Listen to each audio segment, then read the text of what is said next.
The Philippines doesn't have one language. It has over 180. So how did that happen? The answer goes back thousands of years. Long before the Philippines existed as a country, some of the earliest inhabitants of the islands were small, indigenous groups, often referred to today as Negrito communities. They were already living across the islands before later migrations arrived. Then came waves of Austronesian-speaking people. The earliest of these groups are believed to have come from Taiwan, but migration didn't stop there. Over time, people continued moving across Southeast Asia, including from areas that are now part of Indonesia, Malaysia, and nearby regions. Because of this, the population of the Philippines became a mix of different Austronesian groups, not just one single origin. As these communities settled across the islands, their languages began to change, slowly, over generations. And because the Philippines is made up of more than 7,000 islands, many groups became separated by sea, mountains, and dense forests. Even though people traveled using boats, including large wooden vessels like the Balangay, not all communities stayed connected, so languages evolved independently. A word in one island could become something completely different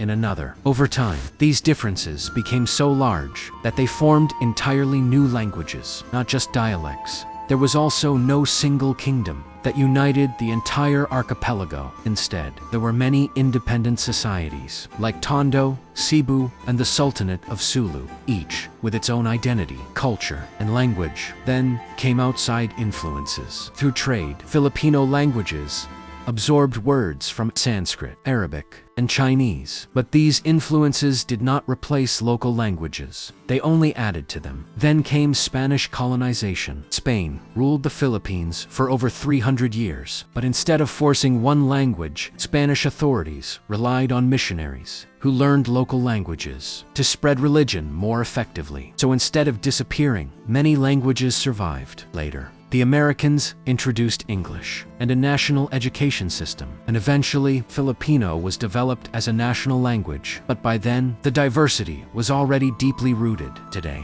the Philippines still has over 180 languages, not because it came from one group, but because it was shaped by many waves of people, moving, mixing, and settling across thousands of islands. A country shaped not by one origin, but by many. Hidden Philippine Files. Follow 4 more untold stories of the Philippines.